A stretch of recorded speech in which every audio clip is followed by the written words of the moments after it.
Welcome to cinema this week. வணக்கம் sir. வணக்கம் வணக்கம். என்ன வணக்கத்தில் கொஞ்சம் சொரத்து குறையுது, வழக்கமான உற்சாகம் காணுமே. ஆமாம் சார், கொஞ்சம் மனக்கவலையாக இருக்குது சார். இன்றைக்கி தேதிக்கு ஜனநாயகன் படம் நான் பார்த்துருக்கணும் ஒரு விஜய் ஃபேனாக. இப்போ வரைக்கும் படம் ரிலீஸ் ஆகவே இல்லை சார். உச்சநீதிமன்றங்கிறாங்க, உயர்நீதிமன்றங்கிறாங்க. படத்தை சுற்றி என்னதான் சார் நடக்குது? ரிலீஸ் ஆகுமா ஆகாதா சார்? ஜனநாயகன் படத்தை பொறுத்த வரைக்கும் உங்களுக்கு என்ன மாதிரியான ஃபீலிங் இருக்கோ அது மாதிரியான ஃபீலிங்கோடு தான் இன்றைக்கி உலகம் முழுக்க லட்சக்கணக்கான ரசிகர்கள் இருக்காங்க. ஜனநாயகன் படத்துக்கு ஏற்பட்ட பிரச்சனை எல்லாருக்குமே கொஞ்சம் விசித்திரமாக தெரியுதுன்னா அதுக்கு முக்கியமான காரணம் சென்சார் அதிகாரிகள் இந்த பட விஷயத்தில் நடந்து கொண்ட ஒரு சில விஷயங்கள். நான் கூட தணிக்கை குழுவில் ஒரு 2 வருஷம் பணியாற்றியிருக்கேன். யூஸ்வலாக என்ன பண்ணுவாங்கன்னா, ஒரு படத்தை பார்த்த உடனே அந்த படத்தில் ஏதாவது வெட்டுக்கள் இருக்குது அப்படின்னு அந்த உறுப்பினர்கள்லாம் ஃபீல் பண்ணாங்கன்னா ஒரு மீட்டிங் போடுவாங்க. இதில் எந்தெந்த காட்சி ஆட்சேபகரமாக இருக்குது, எந்தெந்த வசனங்கள் ஆட்சேபகரமாக இருக்குது அப்படின்றத பற்றிலாம் பேசுவாங்க. அது தணிக்கை அதிகாரி முன்னால் பேசி முடிச்சோடனே இதில் ஒரு கன்சென்சஸ் வரும். சில பேர் இல்லை சார் அது நியாயமாக தான் இருக்குது, அது விட்டுலான்னுவாங்க. இது சில பேர் இதை கட் பண்ணி ஆகணுன்னுவாங்க. இது மாதிரிலாம் அரைவானதுக்கப்புறம் தான் படத்துக்கு எத்தனை கட் அப்படின்றது முடிவாகும். கட் அப்படின்றது முடிவானோடனே எல்லா மெம்பர்ஸும் அதை எழுதி தரணும். ஒரே மாதிரி எழுதி தந்தால் தான் அது பாஸ் ஆகும். அதனால் எல்லோரும் ஏறக்குறைய எனக்கு தெரிஞ்சு பார்த்தீங்கன்னா சென்சார் அதிகாரி ஒரு டிக்டேஷன் மாதிரி தான் நடத்துவார். அது அவர் சொல்ல சொல்ல எழுதி எல்லா உறுப்பினரும் கொடுப்பாங்க. அதுக்கு பின்னால் தான் உங்கள் படத்துக்கு இவ்வளோ கட்டு அப்படின்னு பர்டிகுலர் ப்ரொடியூசருக்கு சொல்லுவாங்க. அதே விஷயந்தான் ஜனநாயகனுக்கு நடந்திருக்கு. ஜனநாயகன் பார்த்துருக்காங்க. பார்த்தோடனே நிச்சயமாக வினோதை அந்த விவாதத்தை கூப்பிட்டுருப்பாங்க. அவர் அந்த படத்தில் இந்த காட்சிகள் எதனால் வச்சுருக்கோம், எதனால் எடுக்க முடியல அப்படின்றத பற்றிலாம் சொல்லியிருப்பார். அதுக்கப்புறம் தான் அந்த படத்தில் எத்தனை வெட்டுக்கள் அப்படின்னு அவருக்கு பரிந்துரைச்சு சொல்லியிருக்காங்க. அந்த வெட்டுக்கள் எல்லாம் அவங்க சரி பண்ணி படத்தை சப்மிட் பண்ணிட்டாங்க. இந்த படத்தை பொறுத்த வரைக்கும் யூஎஸ் சர்டிஃபிகேட் அப்படின்றது ஃபிக்ஸ் ஆகிடுச்சு. இதுக்கப்புறம் ஏற்கனவே படத்தை பார்த்த ஒரு மெம்பர் இந்த கட்டு அவங்க என்ன சொன்னாங்களோ அந்த கட்டுக்கெல்லாம் ஒத்துக்கிட்ட ஒரு மெம்பர் திரும்பவும் ஒரு கடிதம் எழுதி இந்த படத்தில் சில ஆட்சேபகரமான விஷயம் இருக்குது, இதை மறுதணிக்கைக்கு அனுப்பணும் அப்படின்னு எப்படி லெட்டர் கொடுத்தாரு, அந்த லெட்டருக்காக திரும்பவும் மறுதணிக்கைக்கு இந்த படத்தை அனுப்பலாமா, அப்படி அனுப்புறதுக்கு விதி இருக்கா அப்படின்னு பல விஷயங்கள் இருக்குது. இதெல்லாம் தாண்டி ஒரு சிலர் என்ன ஃபீல் பண்ணுறாங்க அப்படின்னா, இதெல்லாம் சென்சாருக்கும் தயாரிப்பாளருக்கும் உள்ள பிரச்சனை. இப்போ அவங்க மறுதணிக்கைக்கு அனுப்பணும்னு முடிவு பண்ணால் கூட இது அவங்கக்கிட்டேயே இவங்க பேசி தீர்த்துருந்தாங்கன்னா இன்னும் கொஞ்சம் ஸ்மூத்தாக முடிஞ்சிருக்கும். இது மாதிரி ஒரு அட்வைஸை சத்யஜோதி தியாகராஜன் கூட அந்த ப்ரொடியூசருக்கு சொன்னதாக சொல்கிறாங்க. எவ்வளோ தூரம் உண்மைன்னு தெரியல. ஏன்னா கோர்ட் அப்படின்னு போனவுடனே எல்லாருக்கும் ஒரு ஈகோ பிரச்சனை ஆயிடுச்சு. அதன் காரணமாக தான் பெரிய பெரிய வக்கீல்லாம் இந்த வழக்கில் சென்சாருக்கு ஆஜராகிருக்காருன்னு நினைக்கிறேன். சாதாரணமாக பார்த்தா இது போன்ற வழக்குகளுக்கு சென்சாருக்காக ஆஜராகிறாங்களா, அவங்களாம் சாதாரண வழக்கறிஞர்களாக இருப்பாங்க. இன்றைக்கி இந்தியாவுடைய மிகப்பெரிய வழக்கறிஞர்கள்லாம் இந்த சென்சாருக்காக அதில் ஆஜராகிருக்காங்க அப்படின்னும்போது இது தேவையில்லாத ஒரு ஈகோ பிரச்சனையை தூண்டிடுச்சோ அப்படின்னு தான் தோணுது. ஆனால் எது எப்படி இருந்தாலும் இந்த படம் இந்த பிரச்சனைலாம் முடிஞ்சு சீக்கிரம் வரணும் அப்படின்றது தான் ரசிகர்களுடைய வேண்டுகோளாக இருக்குது. இது நடுவில் இன்னும் சிலர் வேறு ஒரு சின்ன பிரச்சனையை கிளப்பி விட்டாங்க. என்னது சார்? எலெக்ஷனை பொறுத்த வரைக்கும் எலெக்ஷன் அறிவிச்சிட்டாங்கன்னா விஜய் ஒரு அரசியல் இருக்க காரணத்தினால இந்த படத்தை வெளியிடவே முடியாது. பல ராமராயன் படங்களுக்கே நடந்தது. ராமராயன் படத்தை ஷிஃப்டிங்கில் ஓட்டினா கூட அந்த படத்தை நிறுத்திடுவாங்க, ஏன்னா அவர் அரசியலுக்கு வந்தனால். அது மாதிரி இந்த படத்தை வெளியிடவே முடியாத ஒரு சூழ்நிலை உருவாயிடுமோ அப்படின்னு கூட சில பேர் அச்சப்பட்டாங்க. ஆனால் நான் பல அரசியல் தலைவர்கிட்ட பேசின வகையில் நிச்சயமாக தேர்தலை பற்றிய அறிவிப்பு பிப்ரவரி இறுதியில் அல்லது மார்ச் மாதம் முதல் வாரத்தில் தான் வர இருக்குது. அதனால் அதுக்குள்ளே நிச்சயமாக இந்த பிரச்சனைலாம் ஒரு முடிவுக்கு வந்துடும் அப்படின்னு இருக்காங்க. எப்படியோ இந்த பிரச்சனைலாம் தீர்ந்து சீக்கிரம் ஜனநாயகம் வந்ததுன்னா ரசிக பரப்புகளுக்கு மட்டும் இல்லை, பொதுமக்களுக்கும் ஒரு பெரிய ரிலீஃபாக இருக்கும்னு நினைக்கிறேன்னா, இந்த படத்தை பொறுத்த வரைக்கும் ரசிகர்களுக்கு எப்படிப்பட்ட ஒரு எதிர்பார்ப்பு இருந்ததோ அதெல்லாம் தாண்டி இப்போ காமன் ஆடியன்ஸ் இருக்காங்கள்ல, அவங்களுக்கு ஒரு பெரிய எதிர்பார்ப்பு வந்துருச்சு. அதுக்கு முக்கியமான காரணம் இந்த தடை விளம்பரம். சென்சார் தடையை வந்துருச்சு அப்படின்ற விளம்பரம் இருக்க, இது உலகம் சுற்று வாலிபனுக்கு எம்ஜிஆருக்கு எப்படி ஒரு விளம்பரத்தை பெற்று தந்ததோ அதுக்கு சமமான ஒரு விளம்பரத்தை பெற்று தந்திருக்கு அப்படின்னு தான் சொல்லணும். அதனால் இனிமேல் அந்த படத்தை பொறுத்த வரைக்கும் பெருசாக விளம்பரம்லாம் பண்ண தேவையில்லை. விஜய் அந்த படத்துக்கு பெரிய விளம்பரம் இருக்குது, வரப்போகுதுன்னு சொன்னால் போதும் திரையரங்கு நிறைந்து வரும். அப்படிப்பட்ட ஒரு ஷோவாக தான் அந்த படத்துடைய ஷோ இருக்கும்னு நினைக்கிறேன் நான். சார், தனுஷ் சார் ரீசெண்டாக ஃபேமிலி ட்ரிப் லண்டன் போயிட்டு வந்திருக்காரு. ஒரு 10 நாள் போயிட்டு வந்திருக்காருங்கிற மாதிரிலாம் நியூஸ் வந்துட்டுருக்கு. அண்ட் அடுத்து அவருடைய லைனப்பில் நிறைய படங்கள் இருக்குது. மாரி செல்வராஜ் அவரோட ஒரு படம் பண்ணுறாரு, ராஜ்குமார் பெரியசாமி அவரோட ஒரு படம் பண்ணுறாருங்கிற மாதிரி நமக்கு நல்லாவே தெரியும். எந்த படம் ஃபஸ்ட்டு அவர் ஸ்டார்ட் பண்ண போகிறாரு? ராஜ்குமார் பெரியசாமி படத்தை முதல்ல தொடங்குறதுக்கு தான் வாய்ப்பு இருக்குது. ஏன்னா மாரி செல்வராஜ் படத்தை பொறுத்த வரைக்கும் அது ஒரு லாங் டைம் ப்ராஜெக்ட். குறைஞ்சது ஒரு வருடம் படப்பிடிப்பே நடக்கும் அப்படின்னு நினைக்கிறேன். அதுக்கு முன்னாடி ஒரு 5-6 மாதம் அந்த படத்துக்கான ப்ரீ ப்ரொடக்ஷன் வேலைலாம் இருக்குது. இப்போ மாரி செல்வராஜ் வந்து அந்த படத்தினுடைய ப்ரீ ப்ரொடக்ஷன் ஒர்க்கில் தான் இருக்கார். அதெல்லாம் முடிச்சுட்டு தான் அந்த படத்தினுடைய படப்பிடிப்புக்கு போனோம். அதுக்குள்ளே வந்து இந்த படத்தை தனுஷ் முடிச்சுறதுக்கு வாய்ப்பு இருக்குது. அதனால் அடுத்தது தனுஷ் படம் அப்படின்னா அது ராஜ்குமார் பெரியசாமி படம் தான். சார் ரீசெண்டாக பாரதி ராஜா சாரை நீங்கள் டேரக்டர்ஸ்லாம் நிறைய பேர் போய் பார்த்துட்டு வந்தீங்க. அவரோட உடல்நிலை வந்து இப்போது எப்படி இருக்குது? நாங்கள் பார்த்துட்டு வந்ததுக்கப்புறம் பார்த்தா கணிசமான முன்னேற்றம் ஏற்பட்டிருக்குதா தான் அப்படின்னு சொல்கிறாங்க. ஏறக்குறைய தினமும் வந்து 2 போனாவது பண்ணி அப்படி உடல்நிலையை நான் விசாரிச்சுட்டு தான் இருக்கேன். இதில் 2 விஷயத்தை சொல்லணும்னு நினைக்கிறேன் பாரதி ராஜா உடல்நிலை தொடர்பாக. பாரதி ராஜா உடம்பு சரியில்லாமல் இருக்கார் அப்படின்னு செய்தி வந்த அடுத்த கணம் எனக்கு ஃபோன் வந்ததுன்னா அது கமல்ஹாசன்கிட்டேருந்து. அதாவது பாரதி ராஜா கமல்ஹாசனுக்கு உள்ள உறவு வந்து எவ்வளோ நெருக்கமானது அப்படின்றது தான் இது காட்டுது. இத்தனைக்கும் பார்த்தா அவங்க 2 பேருக்கு நடுவில் பல கருத்து வேறுகள் அப்பப்போ வந்திருக்கு. ஆனாலும் பாரதி ராஜா அப்படின்னு சொன்னால் எந்த காலகட்டத்திலையும் கமல்ஹாசன் விட்டு கொடுக்கவே மாட்டார். அந்த அளவுக்கு அவர் சப்போர்ட்டிவாக தான் எப்போவுமே பேசுவார். உடனே ஃபோன் பண்ணி கேட்டார், எப்படி இருக்கார் டேரக்டர், போய் பார்க்கலாமா, பார்க்க அனுமதிப்பாங்களான்னு. என்ன சார் இப்படி கேட்குறீங்க, நீங்கள் போனீங்கன்னா எப்படி பார்க்க அனுமதிக்காமல் இருப்பாங்க, நிச்சயமாக அனுமதிப்பாங்க அப்படின்னு சொன்னேன். நம்ம 2 பேருமே போகலாம் அப்படின்னு கூட சொல்லியிருக்காரு. இன்னும் ஒரு நாளில் 2 பேரும் போய் கூட பாரதி ராஜா மீண்டும் ஒரு முறை பார்க்குறதுக்கு வாய்ப்பு இருக்குது. அந்த அளவுக்கு ரொம்ப கன்சர்னாக அவர் கேட்டார். அதே மாதிரி இந்த டேரக்டர்ஸ் எல்லாம், நான் பாரதி ராஜாவை பொறுத்த வரைக்கும் டேரக்டர்ஸ் எல்லாருக்குமே காலேஜ் ஃப்ரெண்டு, ஸ்கூல் ஃப்ரெண்டு மாதிரி தான் அவர். அதாவது அவங்க என்ன வயதினராக இருந்தாலும் அவ்வளோ சரிசமமாக அவங்கள உட்கார வச்சு அவங்களோட அந்த எல்லா கதையும் பேசுவார். அதுதான் அவர்கிட்ட உள்ள ஒரு பெஸ்ட்டு திங்கு. இவர் வந்து ஒரு சீனியர் ஆச்சே, இவர் ஜூனியர் ஆச்சே அப்படின்லாம் பார்க்கவே மாட்டார். அதன் காரணமாக தான் அத்தனை டைரக்டர்ஸ் இன்றைக்கி வந்தாங்க. ஒரு பக்கம் சீமான், இன்னொரு பக்கம் முருகதாஸ், செல்லுமணி, லிங்குசாமி, அமீர், இப்படி நிறைய பேர் வந்தாங்க. அவரை பார்க்குறதுக்கு முன்னாடி எங்கள் உள்ள ஹாலில் உட்காந்து பேசிகிட்டு இருந்தோம்ல, அப்போ நிறைய பேர் வந்து சீமான்கிட்ட உங்கள் வீட்டில் அடிக்கடி எங்களுக்கெல்லாம் விருந்து கொடுப்பீங்க, கடா விருந்து கொடுக்கவே இல்லையே, ரொம்ப நாளாச்சு உங்கள் வீட்டில் வந்து சாப்பிட்டு எப்போ கொடுக்க போகிறீங்க விருந்து அப்படின்னு கேட்டார். அதுக்கு என்ன என்றைக்கு ஒன்றா வச்சுக்கலாம் அப்படின்னு அன்றைக்கி சொன்னார் சீமான். சொன்னதை அப்படியே நினைவில் வச்சுருந்து இன்றைக்கி விருந்து தர்றார். ஓப்பா, இன்றைக்கி பல டைரக்டர்ஸ் வந்து அவர் வீட்டில் விருந்துக்காக போகிறாங்க. நல்ல ஒரு கலந்துரையாடல். விருந்து ஒரு பக்கம், இத்தனை டேரக்டர்ஸ் கூடினா அது எவ்வளோ பெரிய முக்கியமான விஷயம். கண்டிப்பாக. ஆனால் இத்தனை டேரக்டர்ஸ் கூடி நல்ல நல்ல விஷயங்களை பேசுறதுக்கு வாய்ப்பு இருக்குது. இப்போ சினிமா உலகம் என்னென்ன பிரச்சனைகள்லாம் சந்திச்சிட்ருக்கு அப்படின்னு எல்லாருக்கும் தெரியும்.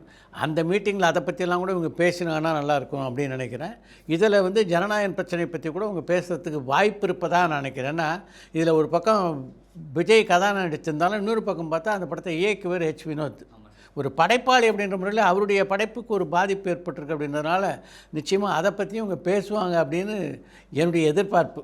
சார், சிபி சக்கரவர்த்தி சிவகார்த்திகேயன் கூட்டணியில் ஒரு படம் உருவாகிறதா இருந்தது. ஆனால் இப்போது யாருமே எதிர்பார்க்காத வகையில் ரஜினி சாரே சிபி சக்கரவர்த்தியை கூப்பிட்டு நீங்கள் ஏன் படம் டைரக்ட் பண்ணுங்க அப்படிங்கிற மாதிரி சொல்லிட்டார். ஸோ அந்த படம் எப்படியும் இப்போதைக்கு ஸ்டார்ட் பண்ண வாய்ப்பு இல்லை. அதனால் வெங்கட் பிரபு கூட்டணியில் சிவகார்த்திகேயன் ஒரு படம் பண்ணுறாரு இல்லையா, அந்த படத்தோட ஷூட்டிங் உடனே ஸ்டார்ட் பண்ணுவார் அவர். அந்த படத்தை பொறுத்த வரைக்கும் பிப்ரவரி மாதம் தான் அந்த படத்தினுடைய ஷெடியூல் அப்படின்னு ஏற்கனவே ஃபிக்ஸ் பண்ணியிருந்தாங்க. அந்த ஷெடியூல் படி நடக்கிறதுக்கு வாய்ப்பு இருக்குது. இப்போ வெங்கட் பிரபு மலேசியா போயிருக்கார் அப்படின்னு கேள்விப்பட்டேன். கடைசி ஃபைனல் அந்த ஸ்கிரிப்ட் கரெக்ஷன்ஸ்க்காக போயிருக்காரு. ஒரு உற்சாகத்தோடு தான் போயிருக்கார் அப்படின்னு சொன்னேன். அதுக்கு முக்கியமான காரணம் விஜய் ஆண்டனி. விஜய் ஆண்டனி அந்த படத்தில் நடிக்கிறதா இருந்தது. அதுக்கு வந்து கேட்டார், சில காரணங்களால் அவர் நடிக்க முடியாமல் போச்சுன்னு சொன்னால். ஆனால் இப்போவும் விஜய் ஆண்டனி அந்த படத்தை நடிக்க வைக்கிறதுக்கு ஒரு பக்கம் முயற்சிகள் நடந்துகிட்டு இருக்கு அப்படின்னு நான் கேள்விப்பட்டேன். இது நடுவில் வந்து விஜய் ஆண்டனிக்கு இந்த படத்தில் நடிக்கிறதுக்காக கதை சொன்னார்ல வெங்கட் பிரபு, அதில் ஒரு நல்ல விஷயம் நடந்திருக்கு. இந்த கதையை காட்ட உடனே எக்ஸ்ட்ரானரி கதைன்னு வெங்கட் பிரபு பாராட்டியிருக்காரு விஜய் ஆண்டனி. அவர் பாராட்டினோடனே வெங்கட் பிரபுக்கு அவ்வளோ ஒரு ஹாப்பினஸ்ஸு. கூடவே ஒரு கேள்வியும் கேட்டிருக்காரு விஜய் ஆண்டனிகிட்ட. சார், நான் ரீசெண்டாக பண்ணதில் மாநாடு ஒரு பெஸ்ட்டு ஸ்கிரிப்டு, அதை விட இது நல்லா இருக்குன்னு நினைக்கிறீங்களா நீங்கள்? இது வந்து 3 டைம்ஸ் ஆஃப் மாநாடு வெங்கட் பிரபு. அவ்வளோ ப்ரில்லியண்ட்டாக இருக்குன்னார். அந்த ஹாப்பினஸோடு தான் இப்போ மலேசியா போயிருக்காரு வெங்கட் பிரபு. சின்ன சின்ன கரெக்ஷன்ஸ்லாம் முடிச்சுட்டு வந்துட்டாருன்னா பிப்ரவரி மாதம் ஷூட்டிங் ஸ்டார்ட் ஆகிடும். சிபி சக்கரவர்த்தியை பொறுத்த வரைக்கும் ரஜினிகாந்த் அவருக்கு சான்ஸ் கொடுத்தான்னு சொன்னீங்களா, அதில் ஒரு சின்ன ஒரு ஒற்றுமை நான் பார்த்தேன். என்னென்னா, சுந்தர்சி அந்த படத்தில் விலகினதுக்கப்புறம் பல பேர் ரஜினிகாந்த் படத்தை டைரக்ட் பண்ணுறதா இருந்தது. இதில் ஒரு ரேர் காம்பினேஷன் என்னென்னா, ரஜினிகாந்த் தேர்ந்தெடுத்த 2 டைரக்டர்கள் வந்து சிவகார்த்திகேயன் டைரக்டர்கள், 2 டைரக்டர்கள் சிம்பு டைரக்டர்கள். ஒரு பக்கம் இவர் நம்ம ராம்குமார் பாலகிருஷ்ணன், அவர் அடுத்து சிம்பு படத்தை தான் டைரக்ட் பண்ணுறதா இருந்தார். இன்னொரு பக்கம் அஸ்வத் மாரிமுத்து, அவர் ஏஜிஎஸ்க்காக வந்து சிம்பு படத்தை தான் டைரக்ட் பண்ணுறதா இருக்கார். இப்படி 2 காம்பினேஷன் வந்து சிம்புது. இன்னொரு பக்கம் சிவகார்த்திகேயன் எடுத்துக்கிட்டிங்கன்னா சிபி சக்கரவர்த்தி சுதனுக்காக சிவகார்த்திகேயனை டைரக்ட் பண்ணுறதா இருந்தார். இன்னொரு பக்கம் வெங்கட் பிரபு. இதில் வெங்கட் பிரபு பேர் தான் அதிகமாக வெளியில் வரல. வெங்கட் பிரபுவும் கதை கேட்டாங்க, வெங்கட் பிரபு ஒரு லைனை சொன்னார், அந்த கதை பிடிச்சிருந்தது. ஆனாலும் அது ஏன் நடக்கலைன்னா, கமல்ஹாசனுடைய ராஜ்கமலை பொறுத்த வரைக்கும் அவங்களுக்கு வந்து ஒரு சின்ன ஒரு அட்டாச்மெண்ட்டு சிவகார்த்திகேயன் மேலே உண்டு எப்போவுமே. ஏன்னா அமரன் திரைப்படத்துக்கு வந்து அந்தளவு கோஆப்ரேட் பண்ணார்.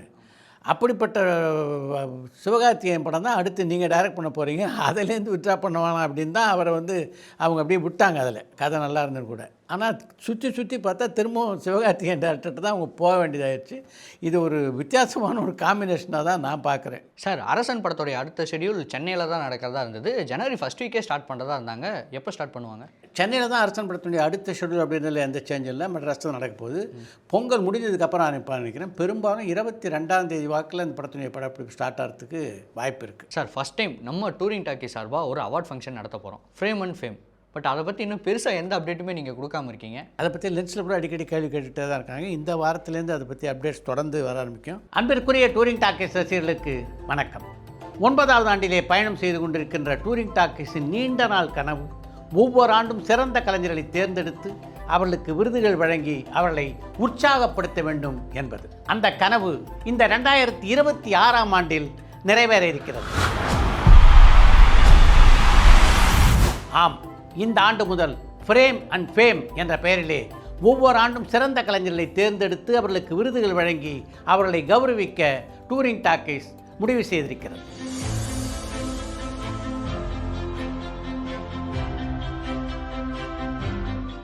இது போன்ற விருதுகள் வழங்குகின்ற விழாவினை பலமுறை நடத்தி அனுபவம் பெற்ற பத்திரிகை தொடர்பாளர்களான எம் சிங்காரவேல், ரியாஸ் கே அகமத், பாரஸ் ரியாஸ் ஆகிய மூவரும் இந்த ஃப்ரேம் அண்ட் ஃபேம் குழுவிலே இணைந்திருப்பது இந்த குழுவிற்கு இன்னும் சிறப்பு சேர்த்திருக்கிறது என்று சொல்லலாம். விழாவை பற்றிய செய்திகள் உங்களது டூரிங் டாக்கீஸில் தொடர்ந்து வெளியாகும். எங்களுடைய எல்லா முயற்சிகளுக்கும் துணை நிற்கின்ற நீங்கள் இந்த விழாவிலும் எங்களோடு நின்று இந்த விழா மிகப்பெரிய அளவிலே வெற்றி பெற எங்களுக்கு உறுதுணையாக இருக்க வேண்டும் என்று உங்களை வேண்டி கேட்டுக்கொள்கிறேன்.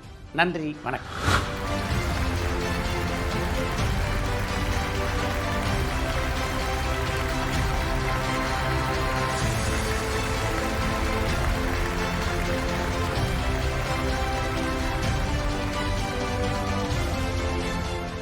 இருபத்தஞ்சாம் தேதி வரைக்கும் அதை பற்றி செய்திகள் தொடர்ந்து வந்துட்டுருக்கோம் அப்படின்றத உங்களுக்கும் சரி ரசிகர்களுக்கும் சரி சேர்த்து சொல்லிக்கணும் அப்படின்னு விரும்புகிறேன்.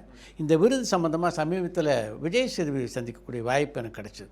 இப்போ பாலாஜி தரேந்திரன் டைரக்ஷனில் தான் ஒரு படத்தில் நடிச்சிருக்கார் விஜய் சேதுபதி. ஏறக்குறைய முடிவடையும் கட்டத்தில் அந்த படத்தினுடைய படப்பிடிப்பு இருக்குது. அந்த படத்தினுடைய படப்பிடிப்பு முடிஞ்ச உடனே சிம்புவோட சேர்ந்து அந்த அரசன் படத்தை முடிச்சிடலாம் அப்படின்றது தான் விஜய் சேதுபதியுடைய திட்டமாக இருக்குது. அவங்க எப்படி விஜய் சேதுபதி அதில் பயன்படுத்திக்க போகிறாங்கன்னு தெரில. ஏன்னா மார்ச் மாதத்துலேருந்து அவர் தியாகராஜன் குமார் ராஜா டைரக்ஷனில் நடிக்கிறதுக்கான ஏற்பாட்டில் இறங்கணும். அந்த படத்தை பற்றி அவர்கிட்ட பேசிட்டு இருந்தேன் மீட்டிங் அப்போ. அப்படி ஒரு எக்ஸைட்மெண்ட் இருக்குது தியாகராஜன் குமார் ராஜா படத்தில் பணியாற்றுறதை பற்றி விஜய் சேதுபதிக்கு.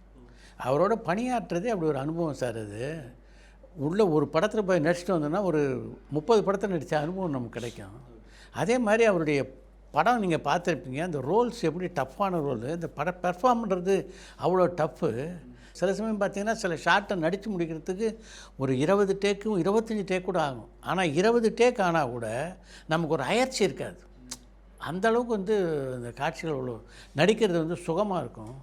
அவர் மாதிரி ஒரு டைரக்டரை பார்த்ததே இல்லை சார் அப்படின்னு அவ்வளோ அப்ரிஷியேட் பண்ணார். நான் நம்ம நிகழ்ச்சியில் கூட பல முறை சொல்லியிருக்கேன். என்னென்னா இவரை பொறுத்த வரைக்கும் நிறைய படங்கள் லிஸ்ட்டில் இருந்தால் கூட தியாகராஜன் குமார் ராஜா கேட்டால் நிச்சயமாக அந்த படத்துக்கு ப்ரிஃபரன்ஸ் கொடுத்து போயிடுவார் அப்படின்ற நம்ம இந்த லென்ஸ் நிகழ்ச்சியிலே கூட சொன்னோம். ஏன்னா எந்த ஒரு படைப்பாளிக்கும் அவரை மிகச்சரியாக பயன்படுத்துகின்ற மேக்கர் இருக்க அவரோட பணியாற்றுறது ஒரு பெரிய ஆனந்தமான அனுபவம் தான். அப்படிப்பட்ட ஒரு அனுபவம் தியாகராஜன் குமார் படத்தில் பணியாற்றும் போதெல்லாம் கிடைக்கிறதுனால தான் அதை வந்து அவ்வளோ ஒரு ப்ரிஃபரன்ஸ் கொடுக்குறாரு விஜய் சேதுபதி.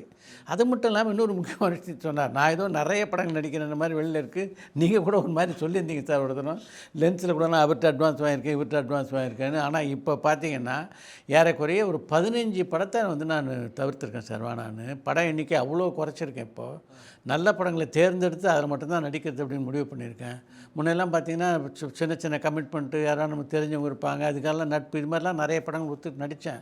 இப்போ அதெல்லாம் கொஞ்சம் ஸ்ட்ரீம்லைன் பண்ணியிருக்கேன் அப்படின்னாரு. படங்களை தேர்ந்தெடுத்து விஜய் சேதுபதி நடிக்க ஆரம்பித்தார் அப்படின்றது அவருடைய லைனப் படங்களை பார்க்கும்போதே நம்ம புரிஞ்சிக்க முடியுது. இப்போ மிஷ்கின் டைரக்ஷனில் அவருடைய ட்ரெயின் திரைப்படம் அடுத்து வெளியில் இருக்குது. அதை தொடர்ந்து பூரி ஜெகநாத் டைரக்ஷனில், அதுக்கப்புறம் பாலாஜி தரேந்திரன், அதுக்கப்புறம் வெற்றிமாறன் தொடர்ந்து பார்த்தோம்னா தியாகராஜன் குமார் ராஜா. லைனப் பார்க்கும்போதே ஒரு ப்ராமிசிங்காக தான் இருக்குது. ஓகே, அடுத்த வாரம் சந்திப்போம். நன்றி சார். டூரிங் டாக்கீஸ் சேனலை லைக் பண்ணுங்க, ஷேர் பண்ணுங்கள், சப்ஸ்கிரைப் பண்ணுங்கள்.